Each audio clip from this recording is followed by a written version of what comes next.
welcome to the 2017 Foster Farms Bowl on Fox. Perfectly crisp night here for football with a temperature in the low 50s. And Purdue and Arizona ready to face off. Two good surprises this season. Arizona bouncing back from that 3-9 campaign a year ago. And Purdue in the first year under Jeff Brohm charging to its first bowl in 5 years. They're 3-5 at the end of October. Bowl game didn't look like a possibility at that point, but they win 3 of their last 4 to reach their first bowl game since 2012. Well ahead of schedule in the first year under Jeff Brohm.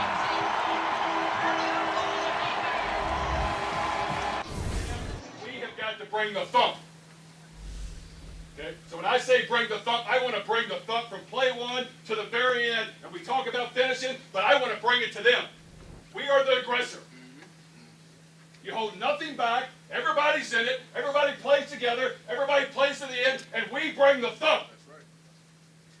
That's what this team is known for, bringing the thump. So make sure when we take the field, we get loose and ready to go. Play one, special teams, offense, defense. We bring the thump. Let's go hammer down. Let's go.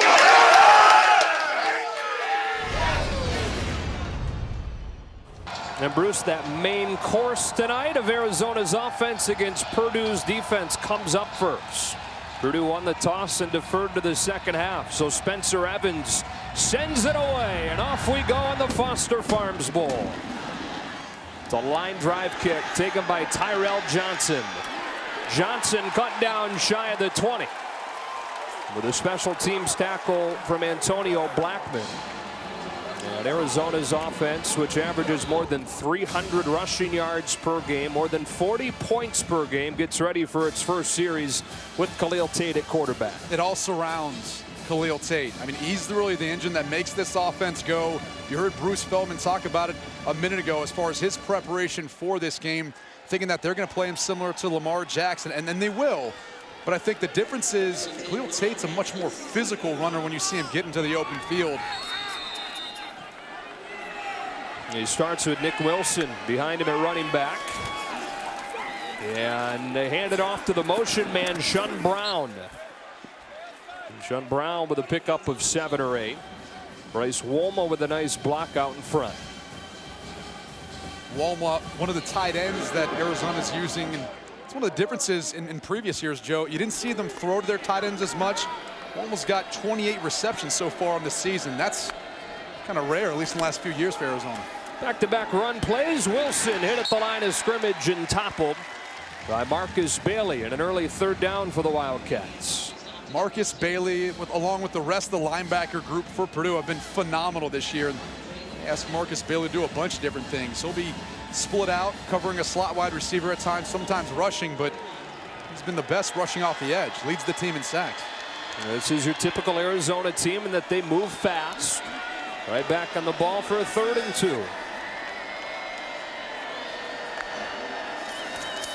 First run for Khalil Tate, and it goes nowhere. After a big first down gain, it turns into a 3 and out.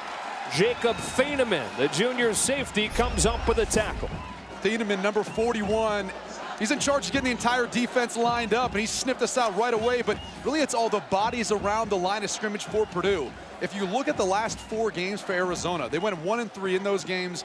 Not as much production from the offense. That's been in part because everyone's been so aggressive at stacking the box, stopping the run, and forcing Khalil Tate to try to beat him with his arm.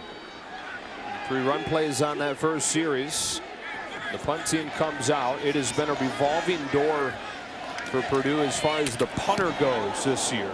And then Jake Ladding handles this one with a fair catch taken by Jackson Anthrop at the 40-yard line. So Purdue offense under Jeff Brohm, known for a lot of points, but also known for a lot of gadgets under Coach Brohm. All sorts of trick plays, and you see the double reverse toss back throwback where Blau ends up finding what was Cole Herdman earlier this year versus Ohio University. They like to run the flea flickers. They even run sometimes a fake flea flicker off of it, and they typically do it in the first quarter or the first half of games to try to keep defenses on their toes. I wouldn't be shocked if they didn't run something early here in tonight's game. Elijah Sindelar, their sophomore quarterback, has had a great finish to the season. He's got a strong arm, but he's off the mark with his first toss tonight, intended for Gregory Phillips.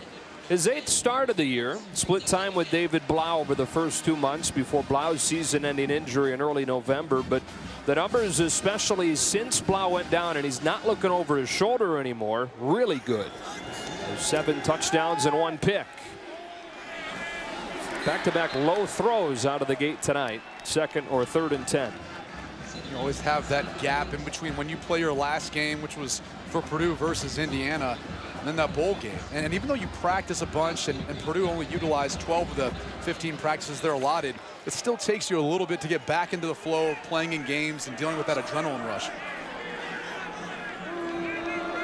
And Purdue's defense forced a 3 and out. Arizona's D trying to do the same.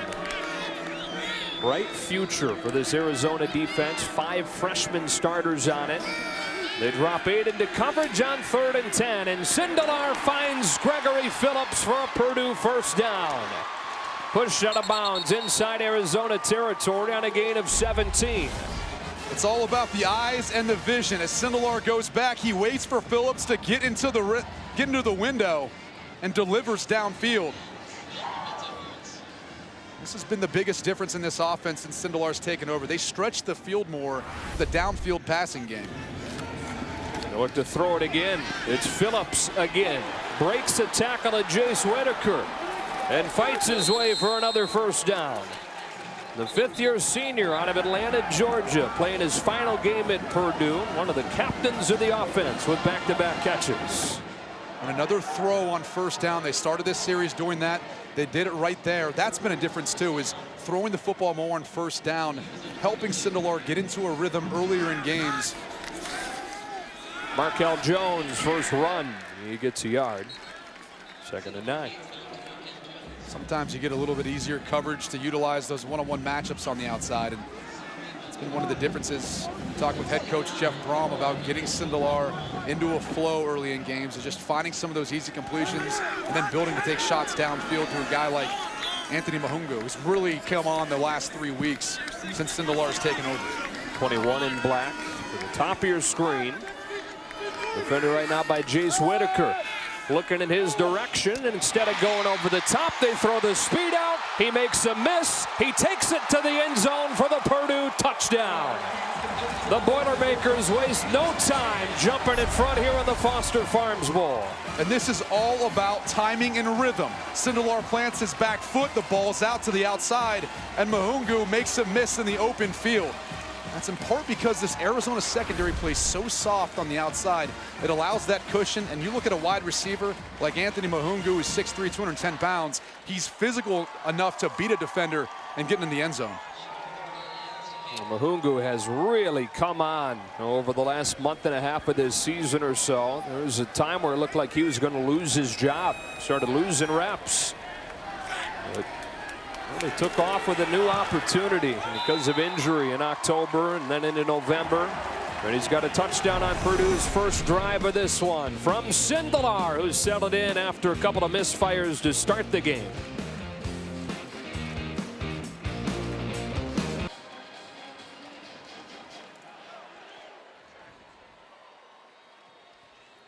Elijah Sindelar missed his first 2 throws, hit his next 3, and the 3rd one went to Anthony Mahungu for a 31-yard touchdown. Purdue trying to stay perfect this year when scoring on its opening drive. Cedric Peterson back with Tyrell Johnson.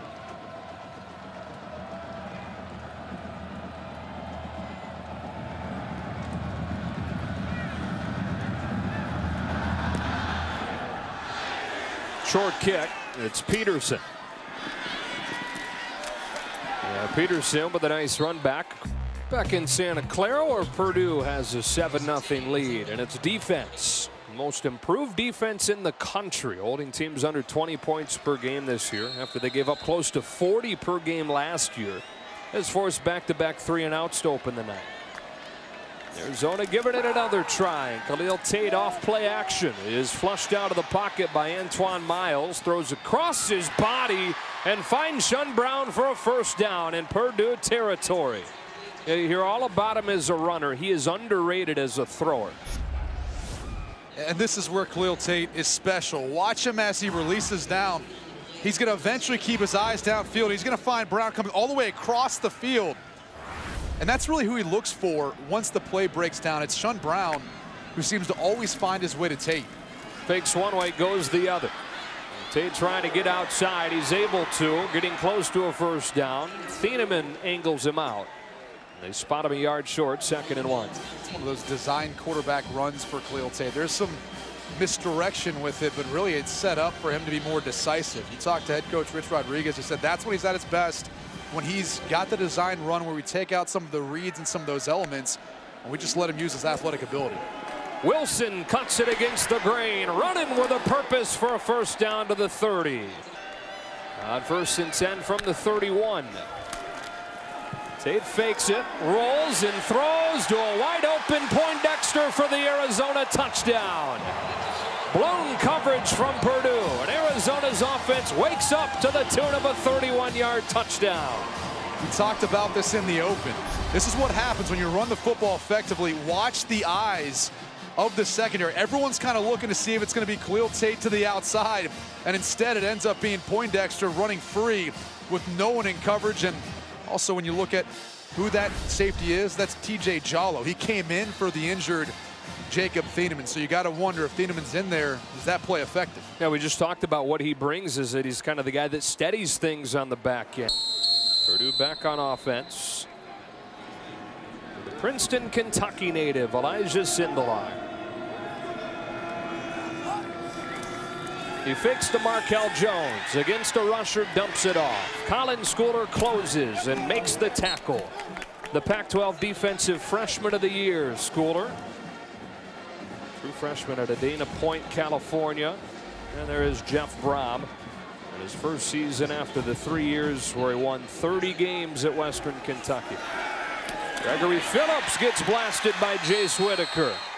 Arizona's defense starting to fly around, and it's 3rd and long. Making better open field tackles. If you go back to Purdue's touchdown drive, really it was the missed tackles on the outside. Now they're wrapping up, they're rallying to the football and making plays.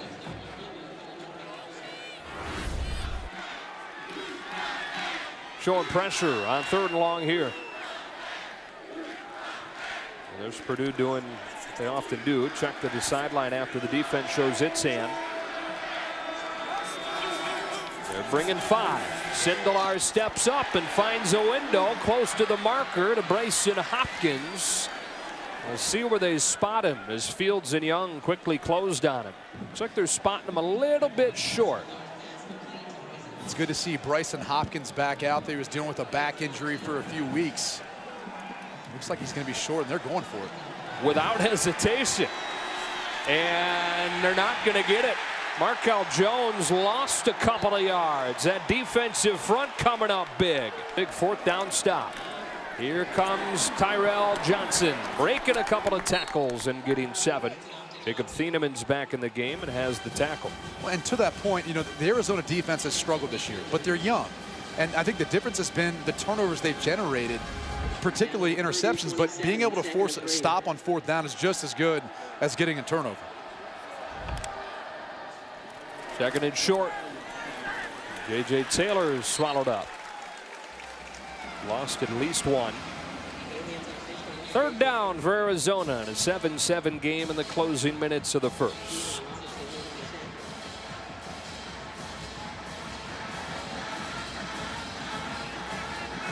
This is where Khalil Tate is still very much a part of the run game. This may be 4th down territory for Arizona as well. But here's the thing, look at the box. Look how many bodies are around the line of scrimmage. You got one-on-one coverage with no safety help. See if they take a shot. They will. Down the seam. It is another touchdown for Arizona. This time Tony Ellison taking advantage in one-on-one, beating Nevon Mosley to give the Cats their first lead of the night. We just talked about it. One-on-one coverage with no help. He gets a good release. See how he sticks him to the inside and goes to the outside of Mosley, and then it's just a tremendous ball by Tate with enough trajectory to the outside where Mosley can't make a play on the football. It's the 4th touchdown catch for Ellison this season. That's huge, and That's the way you capitalize off of getting a fourth down stop like Arizona's defense did. Khalil Tate can really run. He has a cannon. You see in the short range throws how hard he can throw it. But Rich Rod said the thing that sets him apart is that unlike a lot of guys that have cannons, he knows how to put that touch on it when he needs to. He does here.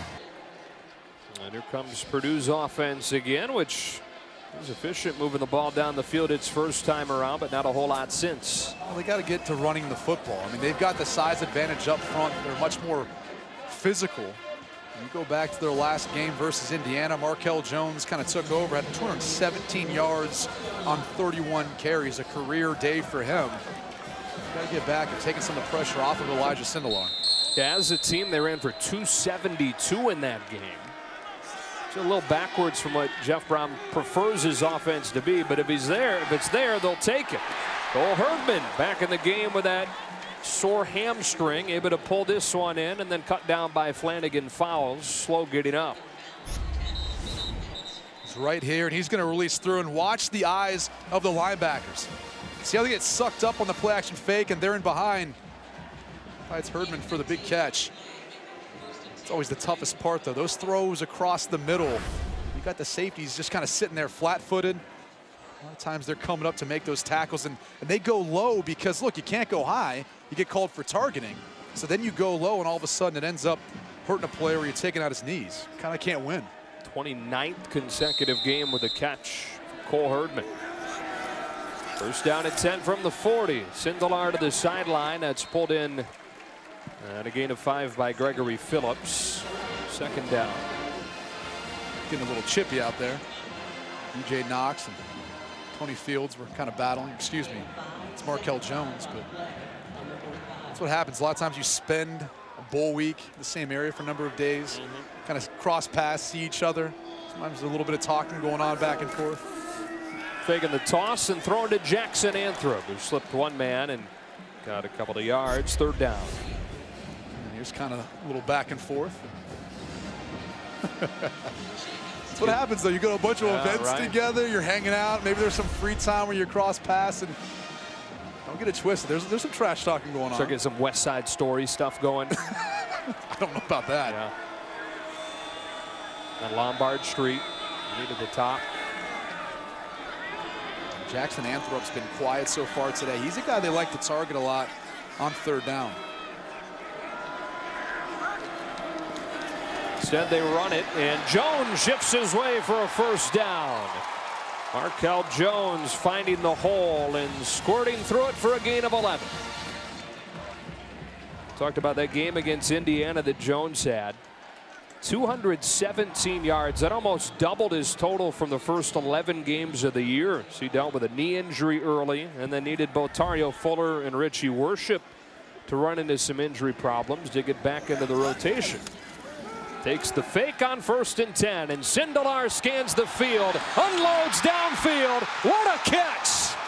And a touchdown for Gregory Phillips.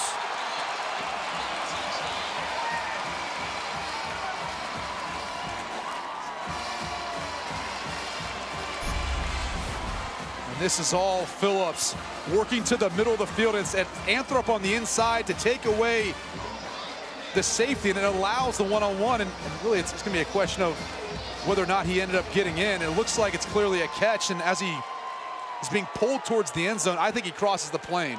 I think that's going to be a touch, and that should stand.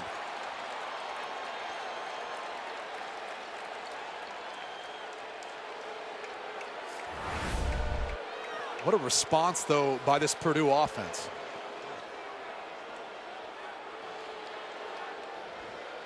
We have Mike Pereira in the building with us tonight, our rules expert. Mike, happy holidays, man. What do you see on this one? Well, what I see is what's different in it's different than in college than it is certainly in the NFL. David Ames, who's just a wonderful guy who was the replay official today, we talked before the game.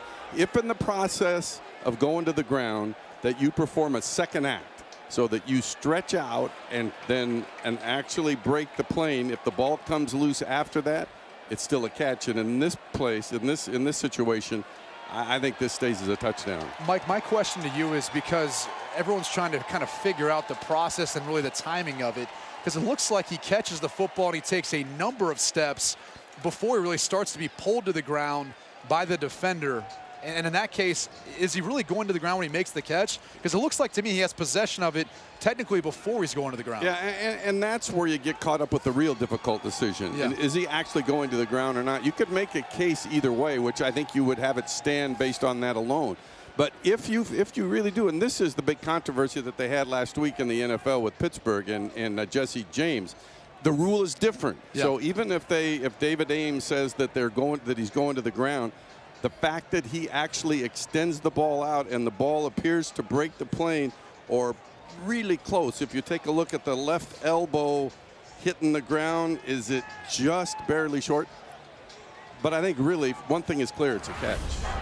After review, the ruling on the field stands as called. Touchdown.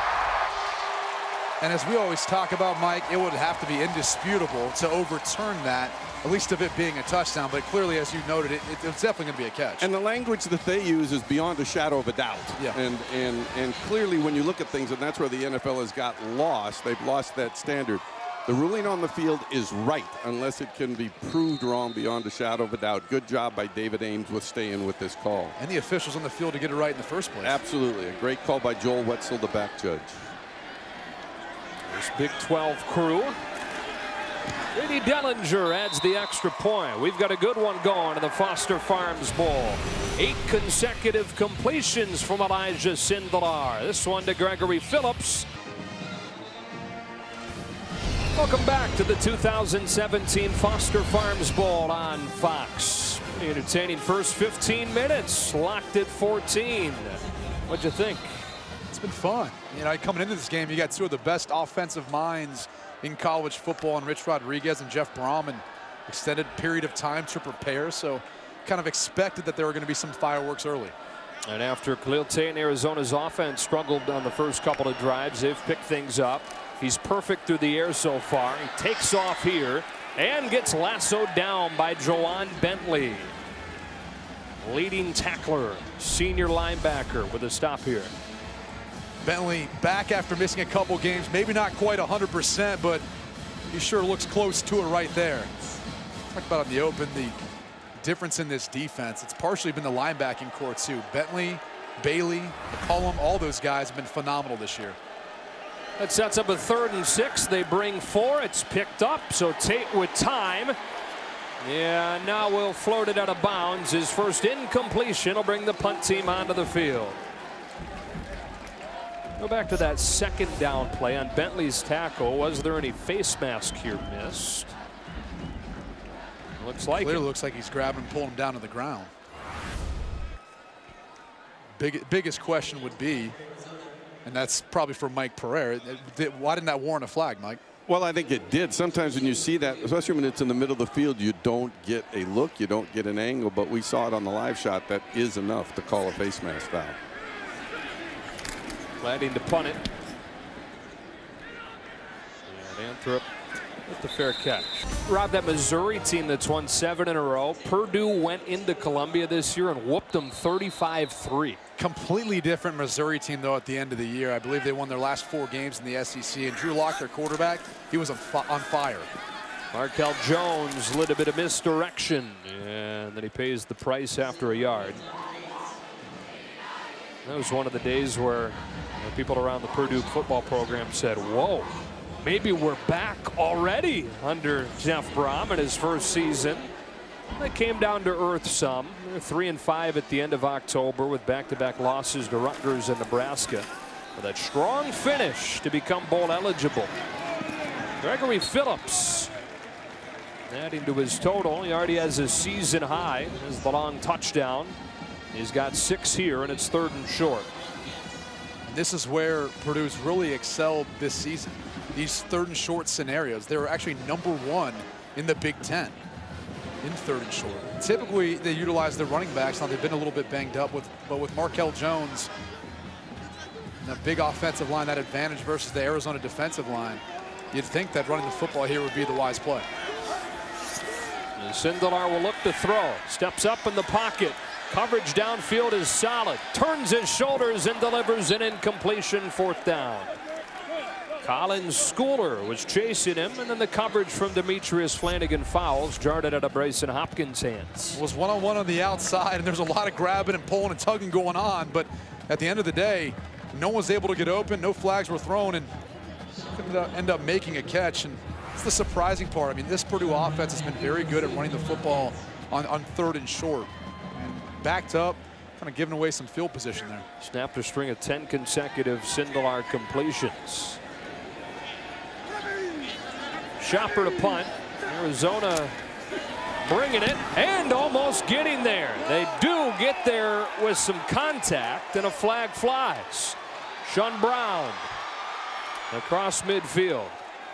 That was J.J. Taylor who got all to the punter, Joe Chopper.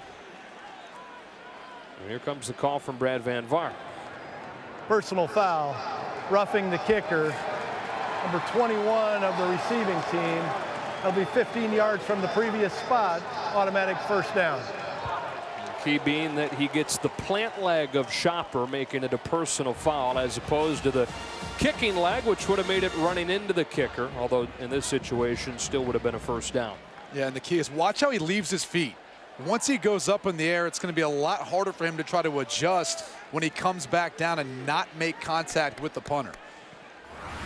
One of the mistakes you make when you're a young player. J.J. Taylor, obviously a freshman, still kind of learning the traits of special teams. Been phenomenal as a running back, but clearly a mistake you just cannot afford to make.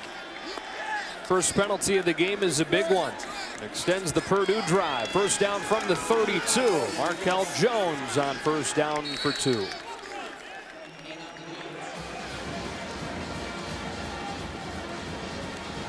Colin Schooler got there in a hurry.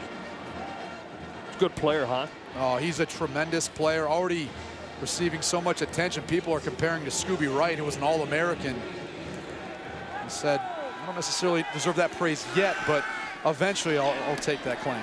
Mahungu quickly tackled by Jace Whitaker. They have 60 newcomers on this Arizona roster. 22 freshmen on the 2D. None of this defense alone, we talked about it earlier, but 5 freshman starters who have pretty much been in there all season. And then you've got a mix of 5th-year seniors. It's quite the mix of youth and then experience. 5th-year guys like Luca Bruno, Parker Zellers, Wayne Crookshank, guys who've been around the program for a while. Markell Jones has a first down. They run it on 3rd down and 4 and pick it up with a gain of 6.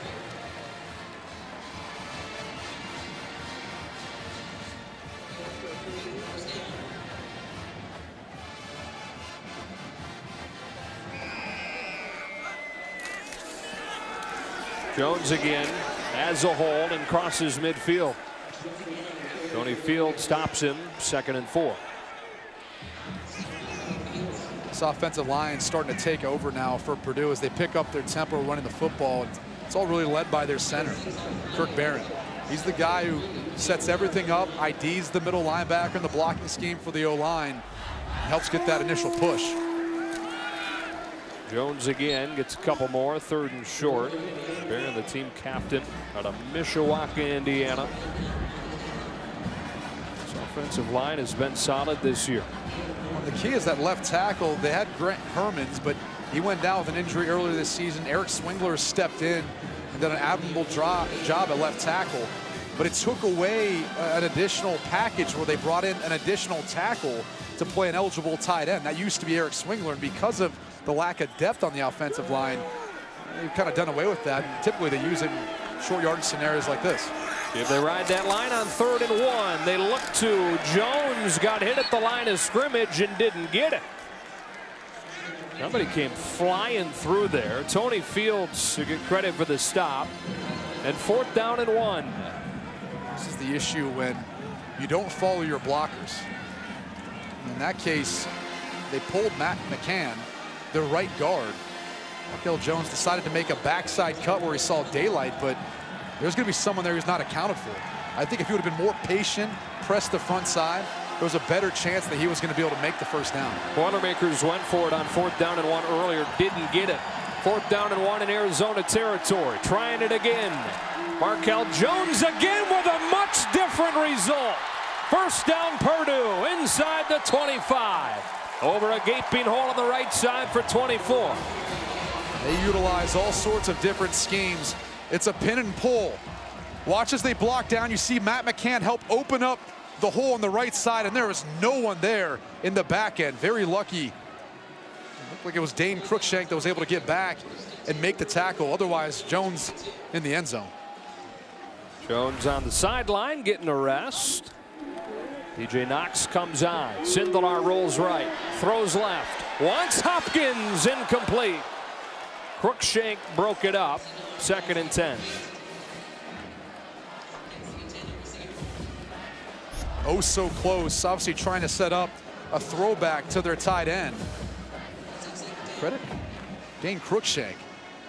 5th-year senior who's playing that spur position for Arizona. He's moved around a little bit, got invited to the East-West Shrine game where he's gonna have an opportunity to showcase his skills to NFL scouts. Sindelar has it knocked down to the line of scrimmage, 3rd and 10. And it looked like that was number 8, Trevor Wood, who kind of moonlights as tight end, defensive end. You talked to defensive coordinator Markell Yates. He said, I'd like to steal him for my defense. For good. Well, he's 6'6", 260 pounds. And you can see he's got the athleticism. He understands exactly what to do if he doesn't get to the quarterback. Put those big long arms up, bat the football down. But Markell Yates thinks he could really be a difference maker for this defense if he had a full year. We have off-season 2 to help prepare him. Yeah, and he thinks week 1 next year there's a good chance that Trevor Wood will be the starting DN. Sindelar lets it fly. He's got another touchdown to Gregory Phillips. What a day the 5th-year seniors have it. No touchdowns in the regular season. 2 in the first half of the Foster Farms Bowl. This is just a well-designed play. Once he stops here, watch how the defense, everyone's going to be attracted to Pittman, number 81. It helps open up the hole in the back end for Phillips. And he makes the catch. It's a well-thrown football that allows Phillips to make the catch and run. The Foster Farms Bowl on Fox is sponsored by Taco Bell, where you can experience the power of the dollar. Bowl week's got to be a fun, memorable week, right? Oh, it's incredible. And especially for the guys who this is their last game playing college football. Some who don't get the opportunity to play in the NFL. You know, you create those memories, you know, hanging out with your brothers, hanging out with the guys on your team that you've, you know, grown up through college and that whole life experience with. So it's always a neat time. For these guys, these 2 teams get to come do it in a great city like San Francisco and then down here to Santa Clara for the ball game. Spencer Evans will kick it. Fun bowl week and so far a fun bowl game. Tyrell Johnson from the 10. He's one of those guys playing in his final game. A senior out across the 35 with a flag in late. Boy, those 2 coming together again. Gary Brightwell for Arizona and TJ Jallo for Purdue. They've already had offsetting personal foul penalties. And this is unrelated, but you saw them separating at the end of that play. There is no foul on the field for a face mask. First down, Arizona.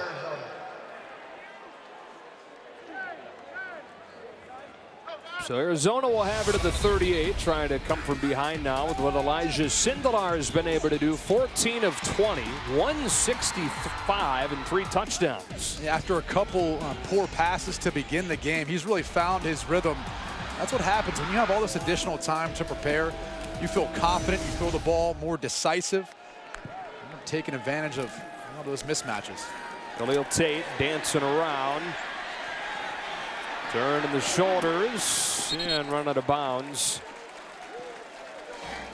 by Ray Ellis. 2nd down. That was interesting action in the backfield. They faked the pitch, Nick Wilson. Watch him jump up though and act like it's a high pitch, or it's kind of hard to tell there. You can see at the very end, but really nowhere to go with the football for Khalil Tate. And that's kind of been the case on a few of their drives when they've tried to create something for him and move him, get him outside the pocket. 2nd down, 16. He fakes the option toss.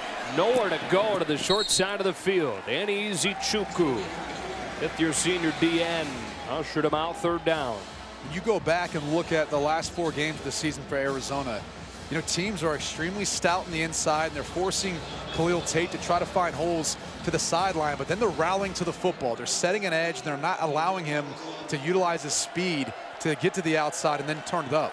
That's exactly what we're seeing Purdue do right now. Negative first down play put them in a spot where they're uncomfortable. Third down 17 now, on the verge of a 3 and out right after Purdue retook the lead. Tate steps up, finds a window for a first down. Tony Ellison on 3rd and 17 gets 27. It's Navon Mosley that they're going to be picking on. They already threw a touchdown on him earlier in tonight's game. And then this time it's just Khalil Tate stepping up, finding time, and Mosley just loses Ellison in coverage. Nick Wilson on first down.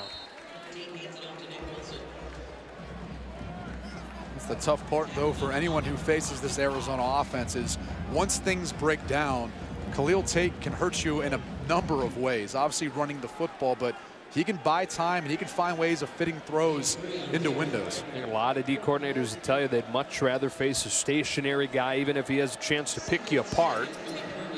It's so hard when guys like Tate extend the play the way he does. These are the matchups they're looking at. That's a safety working on the slot wide receiver right here, and that's why they're trying to take advantage of a lesser coverage player versus a speedy or good slot wide receiver. I thought you just really liked Khalil Tate's face mask and visor. False start. Offense, number 67. 5-yard penalty, second down. Gerard DeBeer. Let's go down to Bruce. Guys, for as spectacular as Khalil Tate has been, Arizona coaches are really excited about how good they think he's going to get. Now, this kid is an excellent student, a 3.2 GPA, but they still kind of worry about how he prepares. And earlier this week, Rich Rod told us he had a call from Pat White, one of his great quarterbacks. He invited him to Tucson. He said Pat was a great practice player, and he can be a big help for Khalil in learning how to really approach this game. All right, Bruce. Tate has it here. Sticks his nose down for 3 or 4. I think part of that comes with maturity. You know, Khalil Tate's young. He's what, 19 years old right just now? Just turned 19. We had their game last year versus USC when he was 17. He got his first start. So understanding the importance of practice and the process with all of it, I think comes with maturity. And I think it also is tough when you're talking about a young man who's trying to figure out how you manage your time with school and everything else while being the starting quarterback. That's part of the process as well. They converted a 3rd and 17 earlier on this drive, and on 3rd and 9, they'll try to pick it up again with a deep ball to Ellison. A lot of contact, but no call. And Tony Ellison was jousting with Smiley, but no flag came. 4th and 9. Yeah, and again, that's a safety. That's Simeon Smiley, number 29, covering Tony Ellison downfield. And they like that matchup because typically safeties aren't comfortable being in press man-to-man coverage. Usually they'd rather be in off coverage, playing more zone where they can utilize their eyes on the quarterback. Good job there by Smiley, and a bit of an inaccurate ball by Tate downfield. Jake Gladding. And bluffs the fair catch, and it bounds into the end zone, setting Purdue up. Boilermakers in front of the Wildcats 21-14, and with the ball, Elijah Sindelar, Khalil Tate, both playing well so far. Both of them taking care of the football too. That's always the biggest thing. That's one of the reasons why I think this Purdue offense has been better from a year ago. At this point in the season last year, they had thrown 25 interceptions. So far this year, only 10 between Blau and Sindelar. Play action to open this drive, and Sindelar floating off of the fingertips and incomplete. He wanted Bryson Hopkins, who was chased by a few Arizona defenders. 2nd and 10. Just haven't been able to get into a rhythm with their tight ends. They throw a little bit high off Hopkins' hands. He's about as athletic as they get. Son of former Pro Bowl tackle Brad Hopkins for the Houston and Tennessee Oilers and Titans. Looking to throw it back. He's got a wide open Jackson Anthrop. Stays on his feet, and Schooler somehow recovers to tackle him on his 2nd try. But it's a gain of 20 and a first down. This is one of the things that Purdue does so well. It's really they manipulate the field. So they roll one way, then throw back the other. getting you to think that they're only going to utilize one half the field. But mind you, head coach Jeff Brohm has other plans. He likes to always try to have some sort of misconception, something else going on in the backfield as far as what they're doing. You know, the 3 years that Jeff Brohm was at Western Kentucky, those 3 years combined, they led the country, scoring 46 points per game. He's a really terrific offensive mind. First down play call here is a run to DJ Knox. Well, and the other piece is they spread the football around. I mean, when you look at who's caught passes so far tonight, I think it was 7 different receivers or 7 different pass catchers. And all of a sudden, Gregory Phillips, who in his career had 2 receiving touchdowns, already has 2 tonight. That's tough to prepare for. Sindelar steps up, creating extra time. Mahungu makes the reception to the 22. The native of France climbs the ladder for 35 yards and a Purdue first down. And this is all possible because of how Elijah Sindelar works the pocket. Watch him step up, gathers himself, keeps his eyes downfield, and gives Mahungu an opportunity to extend and make the play. It's incredible to think about the story of Anthony Mahungu, from where he came from, how he learned about the game of football, what he's developed into. Back to him. Game's first 2-score lead off play action. Sindelar scanning the field. He comes underneath to Gregory Phillips, who's been his favorite target today. Phillips has a first down. What a first half for this guy. His 8th catch already. Well, it's all effort. I mean, it's all the turning of the legs after the play. They were initially trying to get it to the tight end across the middle, but that opened things up for Phillips. Just all effort after that. They said first down. They spot him a yard short. 2nd and 1. On his 8th catch of the day, already a career best.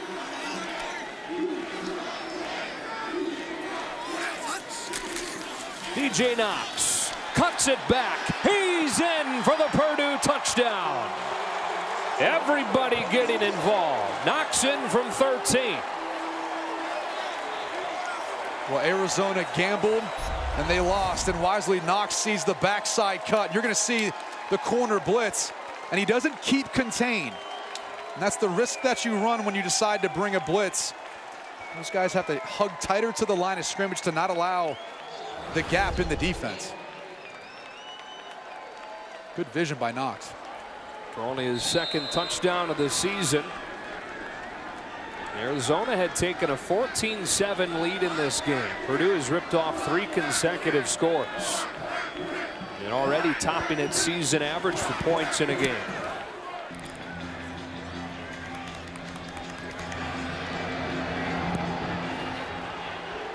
Miles Hoffman handling the kickoff here. Here comes Johnson. Tyrell Johnson across the 30. First down throw in the quick game, Poindexter. On 2nd and 7 off of the replay. Tate pulls it and gets outside. And Khalil Tate with a first down to the 46. Theenham in the stop. One of the first times that Tate has been able to get going. And he's going to get Austin Larkin coming off the edge. That's going to be the player that he's reading. And most quarterbacks, they can't keep that football because they don't have the speed to outrun Larkin, who's pretty athletic. So 1st and 15 back at the 41 instead of 2nd and short in Purdue territory. Inside 3 minutes left in this first half. And against a 3-man rush, they'll check it down with Taylor. Nice sure tackle from Marcus Bailey. Sophomore from Columbus, Ohio, who's moved from inside backer to outside backer just so they can get the most number of really good players on the field at once. TJ McCollum more of an inside backer. And Bailey versatile enough where he can play anywhere, and he's had a good year, a little bit out of position. Yeah, you talk to Nick Holt, he really feels like he should be as an inside backer, but because of the need you talked about, he's playing outside. 2nd and 10. Couple of minutes left, first half. Tate steps up and heaves one down the sideline, incomplete. We've seen a single target of a tight end. A screen on 3rd and long. Taylor has nowhere to go and loses a yard. Jawan Bentley and Jalen Robinson combining on the tackle. And a timeout taken by Jeff Brohm with 2:02. A shank. Boy, what a nightmare it's been this year in the punting game for Arizona. Jake Gladding has that one go off the side of his foot. 9-yard punt. But that's what can happen sometimes when it hits too far to the outside and too high up on your foot. That's a big deal. I mean, it gives Elijah Sindelar and Purdue the ball at the 47-yard line. You mentioned it a moment ago. The Boilermakers will have it to start the second half. Chance to open this thing up. They go with a trick play, and Sindelar throws into double coverage, incomplete. Gregory Phillips defended by Flanagan, Fowles, and Whitaker. And you see this almost every game once a half. It's the flea flicker. They've got all sorts of things off of this. Wisely, Sindelar was able to move in the pocket to get away from Ian Cruikshank, who was eventually making his way to him. But I don't know that Phillips was really open. It looked like the Arizona defense had that one sniffed out. 2nd and 10. They go to the ground. Jones taken down after 1. We go down to Bruce. Joe, when people wonder about how Jeff Brohm changed the culture here, you talk to the people inside the program, and they told us Brohm's no slogan motivator. One of the first messages to the team after he arrived here was he told them, you guys just don't play hard, and we're going to fix that right away. And before we do nothing else, we're going to play hard. And he said that's the biggest difference. When I talked to David Blau, who's their injured quarterback, who's really a team leader, he said that blunt message really was a gut check. He said if that's just something you don't want to hear, and it's a serious question. Screen here, Bruce, over the head of Jones, and Arizona's defense comes up big here, thrown into a short field, forcing a 3-and-out. Yeah, and that could have been a huge play for Purdue. They had that screen dialed up. DeAndre Miller sniffed it out. And you saw Colin Schooler getting after Sindelar and probably getting to him before he wanted to release the football. But talking about Jeff Brohm, the other thing is he said, we're going to win now. I'm not waiting to try to win with my players after a few years recruiting here. He convinced those seniors to buy in early on of what his vision was. Chopper drills one over Sean Brown's head and into the end zone. Great program in this area. Here's a man running free down the seam. Ellison can't get it. How is there no flag on Josh Okoye? Of pass interference. That's surprising. 2nd down 10. They'll try it again over the top, and this one connects. Lemieux's Brian Castillo with a reception in a minute 22. Hey, dancing around, lets the blocks develop. Gets close to a 1st down in Boilermaker territory. Just seldom used. That's his first catch of the season. Yeah. I mean, could really use a touchdown here with Purdue set to get it to begin the second half. He's got room off the left side. Khalil Tate has a 1st down inside the 35. And I don't know how you let this happen. Watch. I mean, there's no one for Khalil Tate on the backside. Easy Chukwu ends up crashing down, and that should be Thieneman. He's got to be more aggressive coming up to kind of take off the angle for Tate. Timeout taken by Purdue with 50 seconds.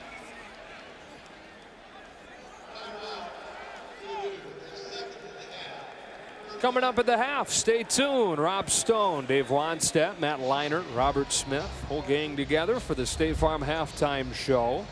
Texas and Mizzou in the Texas Bowl. The Pinstripe Bowl from Yankee Stadium earlier today, and in the Holiday Bowl, it'll be Washington State and Michigan State tomorrow on FS1.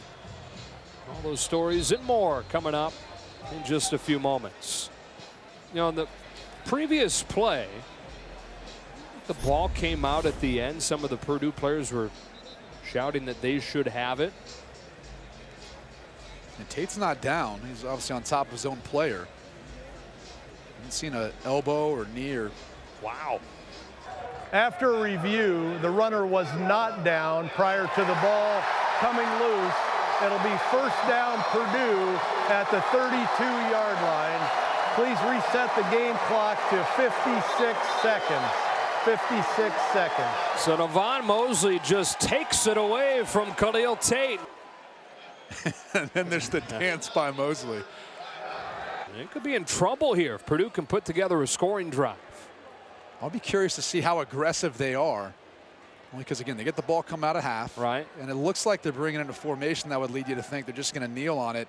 But they do have a timeout left, or what, a couple timeouts. You're always careful with gadgets when it comes to Jeff Brohm. Maybe a trick play. Yeah, what are we doing with going to a kneel down 56 seconds? And you bet it is a trick play. They hand it off to DJ Knox. He gets a first down and more. They fake the kneel down and run for 41 yards. Jeff Brohm strikes again. He's only 5'7", so when he crouches down, he gets lost in behind the offensive lineman, and Sindelar kind of almost makes it look like it's a sprint out. And then it's student body left for the tight ends, and Markell Jones running downfield. Throw the kitchen sink at you. Knox to the 30.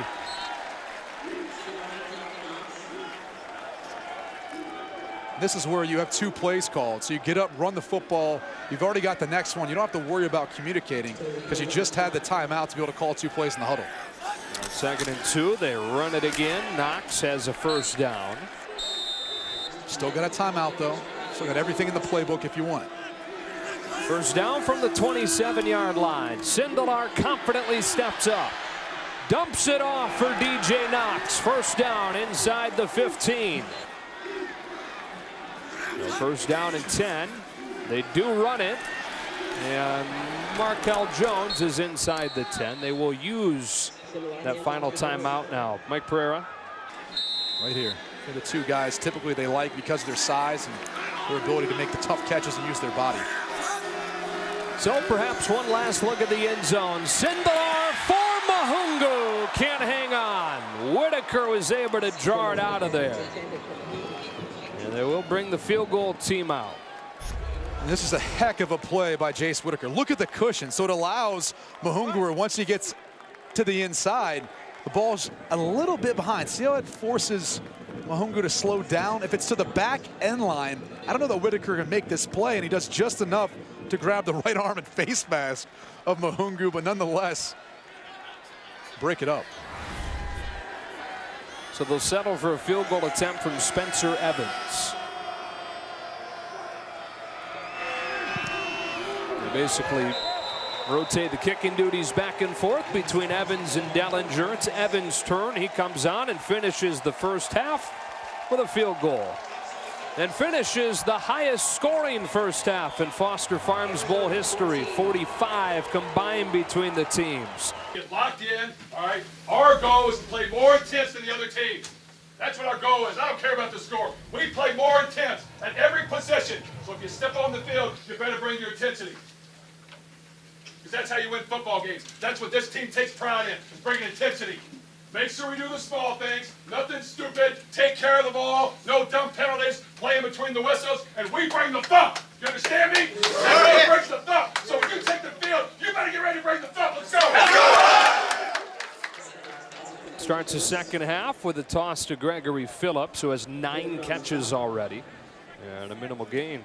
Jeff Brohm back here in the area where he was an NFL quarterback for a couple of years. Bounced around different practice squads, but active duty with the 49ers a couple of different seasons in the 90s.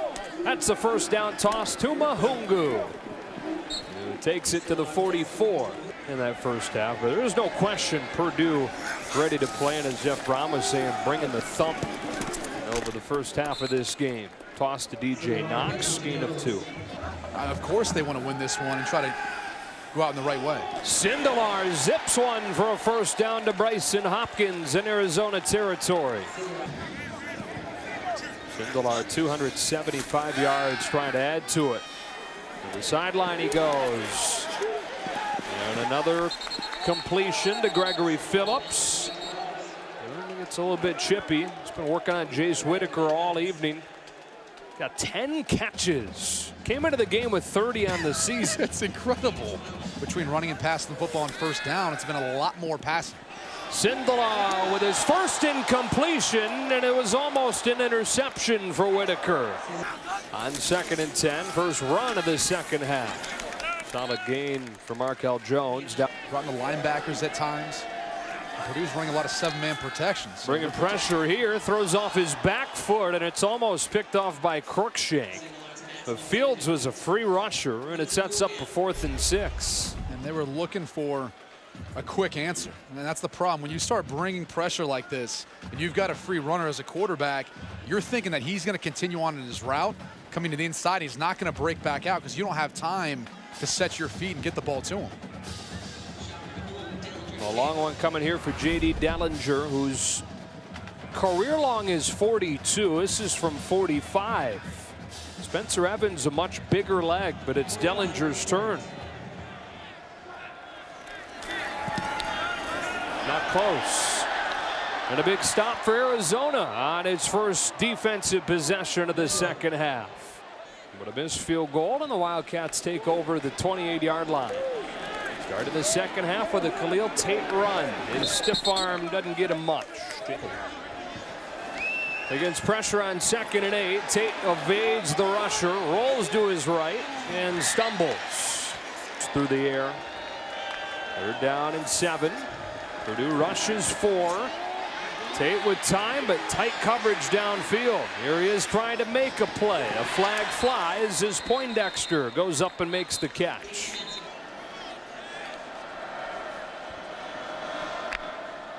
First down from the 44. On the out, it's Ellison. Cut down in midfield. DeJuan Hunt on a gain of 6 or 7. Targeted yet by Arizona. Tate slides up in the pocket and gets thrown down for a loss.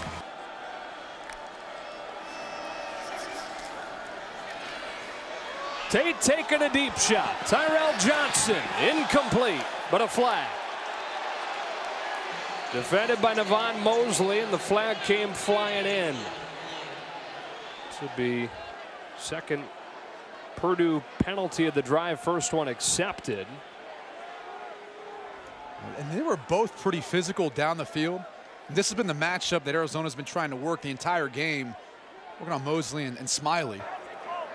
Pass interference, defense number 27.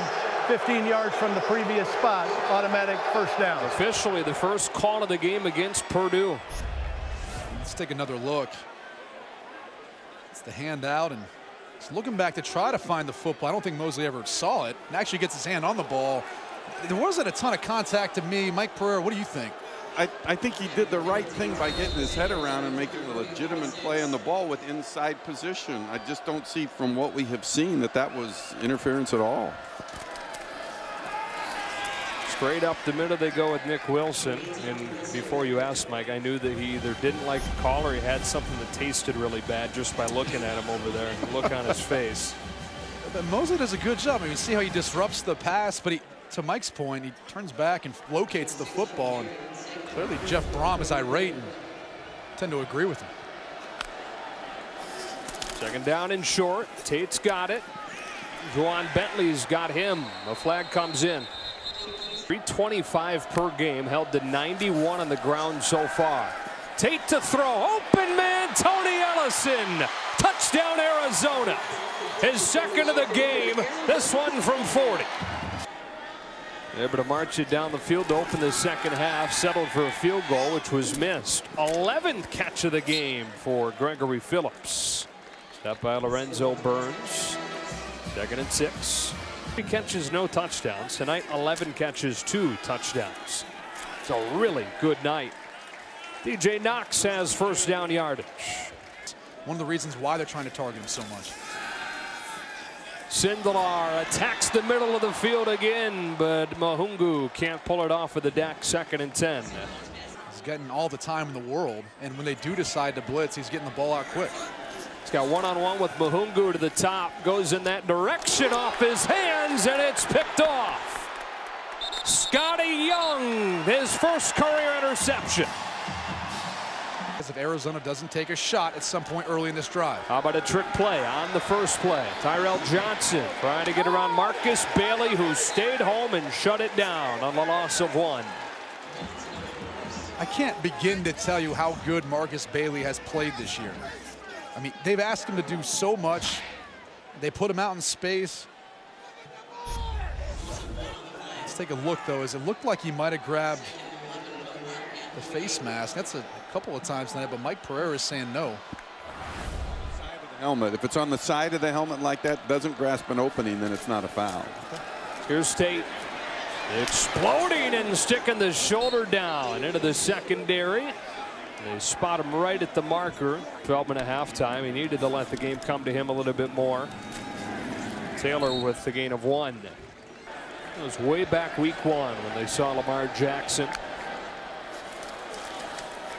Tate rolling to his right, sets his feet, lofts one into coverage. Tyrell Johnson, he makes the catch. There is a flag down as Johnson pulls it in. And for the moment, Arizona's back in this game within 4. 31-28. Looked like this could be a shootout. All the points coming in the first 39 minutes of the game, but nothing since. 5:47 to go in a 3-point game. Khalil Tate off play action on first down. He gets flushed out of the pocket. He's got room to run. He does, and has 8. Khalil Tate at one point of this season was a Heisman candidate. For 2018, this is when you start to build your case. Not just what he already did by bursting on the scene earlier this year, but it's this sort of game that can kind of catapult him into the race early on next season. You're upset about something clock related. Taylor into the arms of Marcus Bailey, finishing forward for what looks like it'll be enough for a first. And for an Arizona team that started the season 6-2, that 4-0 October, but faded in November, losing 3 of 4 to finish, then come up with a way to win this game. A game they trailed 31-14. What a great way to springboard into the future, which will be led by this man. You just get the sense he's going to make a play at some point. Purdue brings pressure. Marcus Bailey stopping J.J. Taylor on a gain of 3. 2nd and 7 inside 5 minutes. 7 and 5. Drive it here. Zips one sideline. A strike for a first down. Sean Poindexter. Not many quarterbacks can make this sort of throw. He's rolling out to his right, but it's fitting it in the window with this much zip. That thing had a vapor trail on it. I mean, look at that thing. Low throw, dug out of there by Brown. Stays on his feet to the outside. Shows that speed. Bursting down the sideline for an Arizona first down. Taylor. Spinning in a phone booth. Collapsing in the backfield. Easy Chukwu and McCollum. Tate on the roll. Now steps up. Open man in the end zone. Brown. Arizona takes the lead for the first time since the first quarter.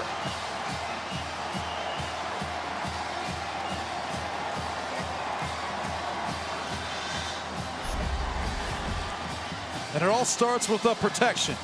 Off the play action fake, Tate's got enough time. He works the pocket, and Sean Brown is all open in the back of the end zone.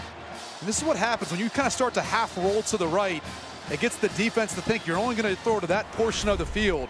And instead, it's a little throwback to Sean Brown, the leading wide receiver of this Wildcat team. Khalil Tate in the play, which allowed Sean Brown to be wide open. So now it's on Elijah Sindelar's shoulders, and a Purdue offense that had its way for much of the first half, scoring all 31 of its points, has lost its way in the second. It's been a number of issues that I think with this offense, but things that stand out to me, you look at the interception, it ended up getting turned into 7 points. Mahungu with the drop or deflection in that case. He had a couple other drops as well that could have been big plays for this offense. Anthony Mahungu has been a big part of the passing game the last 3 weeks with Elijah Sindelar. He's got to step up now when they need him to most. We got soft coverage on him to the bottom of the screen. Knox motions out. Sindelar looks to the opening created by the motion man and completes it to open the drive with a gain of 7 or 8. Gregory Phillips had another reception. 13 is a new Purdue Bowl record. Almost halfway to his season total coming into the game. 30 all year. 13 tonight. 256 and counting. Second and short against pressure. He got rid of it. It's Phillips again. It's a first down to the 41. Very similar concept. And what they're coaching Elijah Sindelar to do is pre-snap read the coverage. Right now they're playing more of a zone coverage that side of the field. So it's Phillips able to find the soft spot in the zone.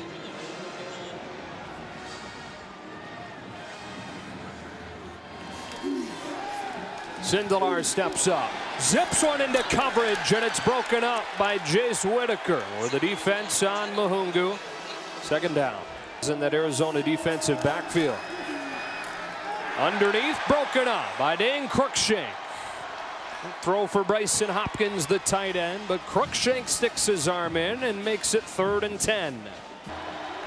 He's to the top of the screen. Mahungu not even in the game on this 3rd and 10. Arizona drops 7 into coverage. They're still able to flush him. He checks it down. Knox slips a tackle and gets a first down.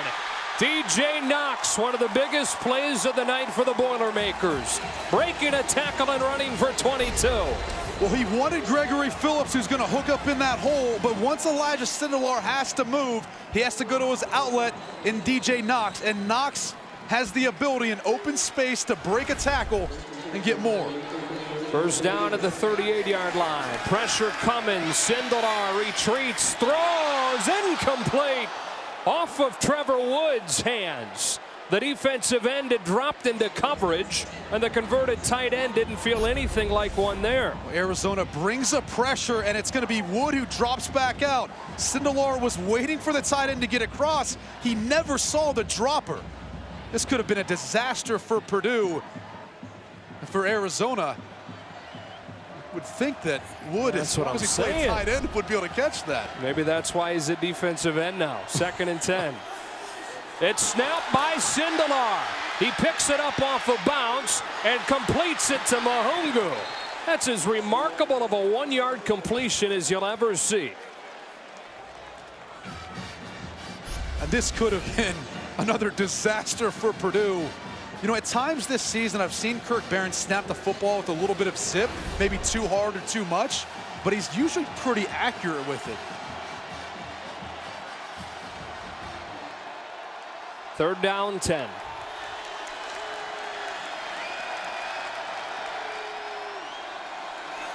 Arizona bringing pressure again. This time it's picked up into one-on-one. Mahungu makes the catch and fights in for the Purdue touchdown.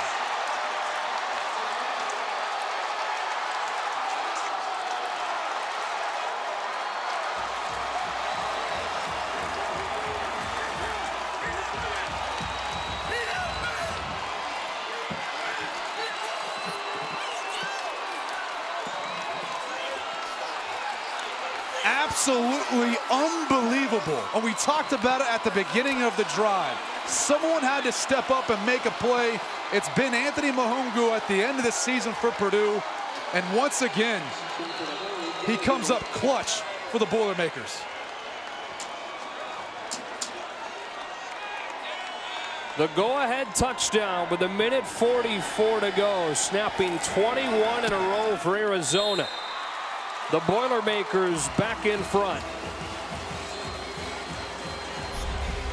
And this is the risk you take. They bring pressure up front, so they're one-on-one on the outside. And Elijah Sindelar has the wherewithal to buy time, fade back, and put the football up with enough air that allows Mahungu to make a play on the football.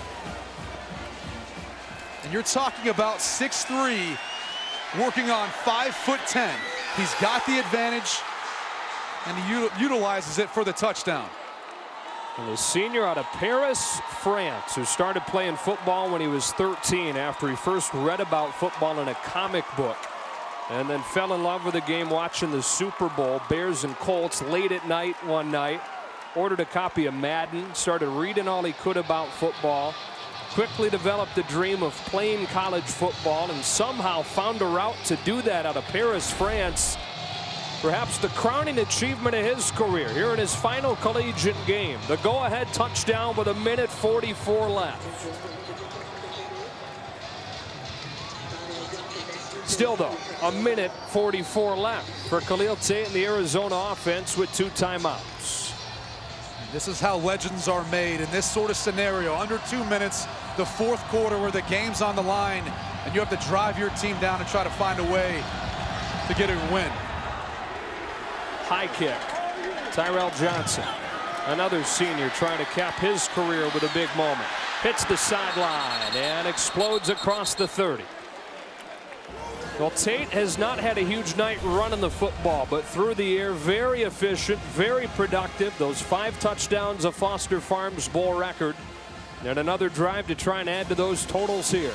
Yeah, I would imagine that in this scenario, 1:39 left, 2 timeouts, he's going to find his way running around, creating to buy more time to allow his wide receivers and tight ends to get open.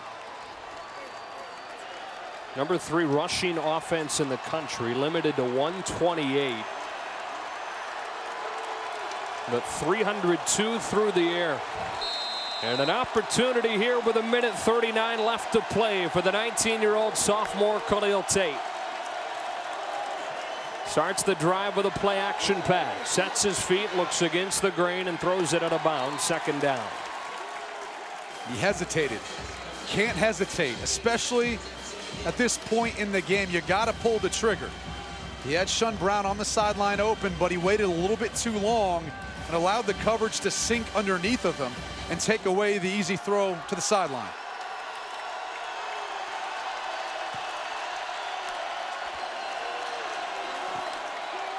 Well protected here with the coverage downfield tight. Running out of time, and again throws it away. 3rd and 10. Once again, he had Shun Brown. He was actually standing right over the ball in front of him. The coverage had dropped back underneath, and I'm not sure if Khalil Tate couldn't see over the rush and over the offensive line, but he could have had an easy completion. Instead, they find themselves in 3rd and 10. Now, obviously, at this point in the game, you would imagine it's 4-down territory. This is where defensive coordinators have nightmares with guys like Tate, that it can extend plays and make things happen even when there's nothing there. 3rd down and long. He tries to do just that. Lofts it into the arms of Jacob Thieneman for an interception. Brown had come open. Tate just missed him. And with 1:16 left, the Boilers take it.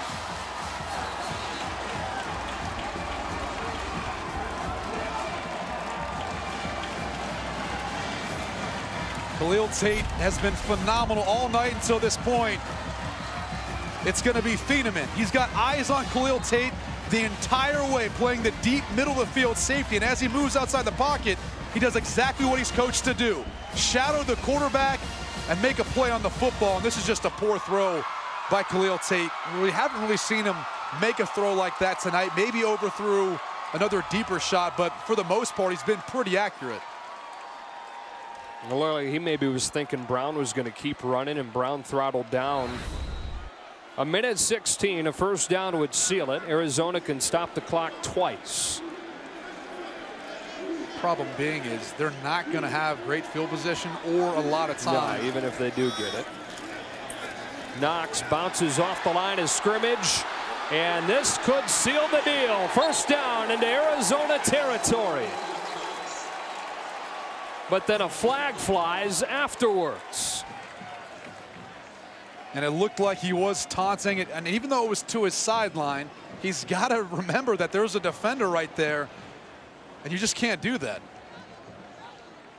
The ruling on the field is that the runner made the line to gain for a 1st down. After the play was over, unsportsmanlike conduct, Purdue #1.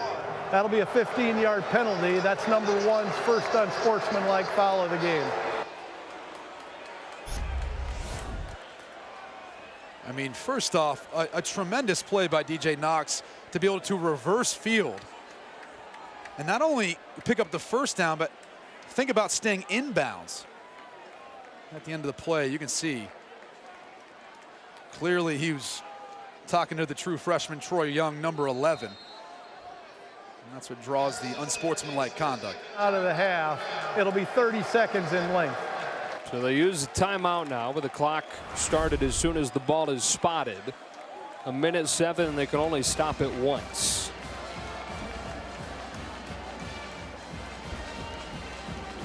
you're Purdue,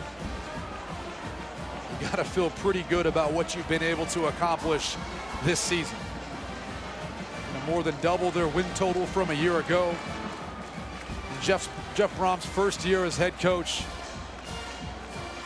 It's an incredible job of getting his team to buy in and building the type of culture that's one of success. He joins Joe Tiller as the only other head coach at Purdue to take their team to a bowl game in his first year. 3-5 at the end of October with back-to-back losses to Rutgers and Nebraska. And the chances of getting to a bowl game did not look good, but they win 3 of 4 to finish, just barely get to 6 wins. Their first bowl trip since 2012, and now can run out the clock to win that bowl game. And he remains undefeated as a head coach in the postseason. Didn't lose at Western Kentucky. Nice start to his career at Purdue. Sindelar takes a knee, and Arizona uses its final timeout. Elijah Sindelar, 33 of 53, 396 yards and 4 touchdowns. Yeah, I don't know if they anticipated throwing the football quite this much coming into the game, but I think this is where Jeff Brohm would like to see this Purdue offense get to. It was the downfield shots. Gregory Phillips, what a night the senior had. A career game for him. But Sindelar was spot on all game long. You can tell he felt confident with all the preparation he had leading up to the bowl game with the game plan, and when they needed to play Anthony Mahungu, the guy who Sindelar's really developed a connection with since he's taken over as the full-time starter, capitalized. Foster Farms Bowl record for completions and in those yards with 396. I think both these programs a lot to look forward to moving into next season. David Blau, as he told Bruce Feldman earlier, hopes to come back, compete with Sindelar for the job. But either way, Jeff Brohm's going to like his quarterback situation. Going to like the momentum of what they did in their first year. Arizona brings back a ton as well. They're going to be one of the hot names in the Pac-12 when you're talking preseason next year. Well, if Sam Darnold leads USC and Josh Rosen leaves UCLA, all of a sudden that Pac-12 South looks like it's very wide open. With what Arizona has coming back, you'd have to think they'd be one of the favorites. Just have to snap it one more time. How much fun has this been, though? Yeah, really good. Tremendous venue. The Bay Area Bowl, the Foster Farms Bowl, it's been phenomenal. Everyone here's been fantastic to work with.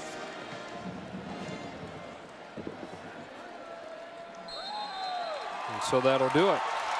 They douse Jeff Brohm, and they finish Jeff Brohm's first season as head coach with a win in the Foster Farms Bowl, 38-35 over Arizona.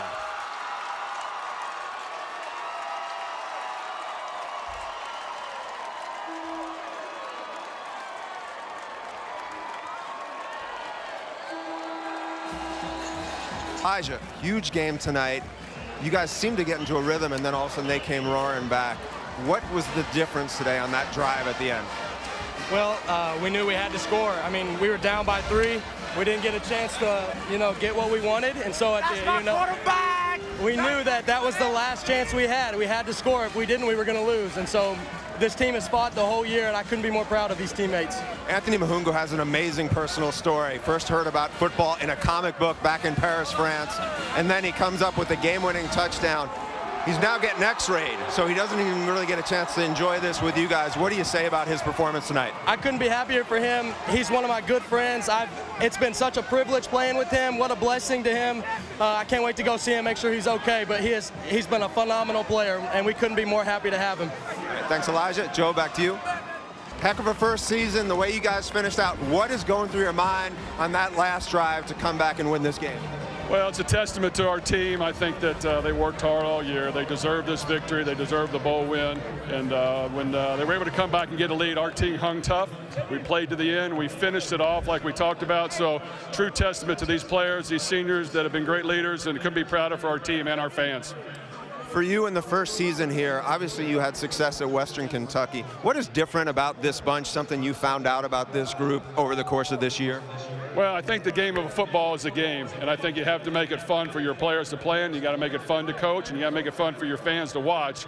And we've tried to do that all year and do some different things, be aggressive, be on the attack, take some chances. And because of that, these players bought in, the fans bought in, and we found a way to come up with a win against a good Arizona team, a great comeback. But just we've made it fun, and our guys have really stood up to the challenge, and they've played great all year.